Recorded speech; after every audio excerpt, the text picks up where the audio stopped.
நம்மை பொறுத்தவரை பசியிலிருந்தும் பயத்திலிருந்தும் விடுதலை பெற வேண்டும் என்று சொன்னால் அதற்கு அடிப்படை கூட கல்வியில் ஏற்படுகிற மாற்றம் மிக முக்கியமானது. நீங்கள் எல்லாம் திருக்குர்ஆனை படித்திருப்பீர்கள். இக்ரா பிஸ்மிக என்றுதான் தொடங்குகிறது என்று எல்லோரும் சொல்வார்கள். ஓதுவீராக என்றுதான் நபிக்கு அந்த முதல் வசனம் இறங்கியதாக சொல்லுவார்கள். கல்வியை வலியுறுத்தாத மார்க்கங்களும் மதங்களும் இல்லை. கல்விதான் மிக முக்கியமானது.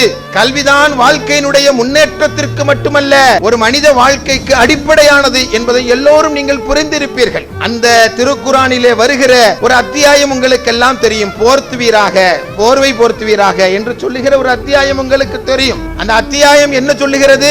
முகமது நபி அவர்கள் ஹிரா குகையிலே இருக்கிறார்கள். அங்கே அவர்களை இறைவனுடைய தூதராக ஜிப்ரீல் அலைஹிஸ்ஸலாம் அவர்களை கட்டிப்பிடிக்கிறார்கள்.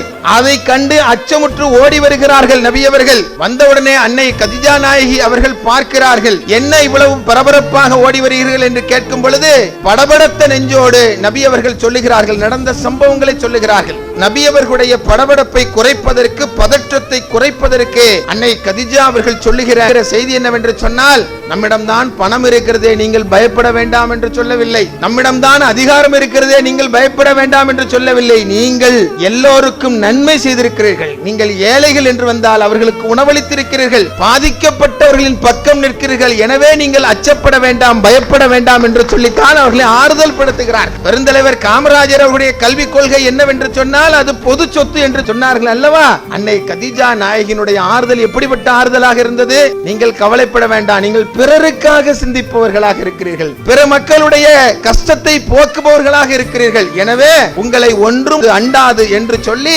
ஆறுதல் படுத்துகிற செய்திதான் கல்வியினுடைய அடிப்படை என்பதாக நான் கருதுகிறேன்.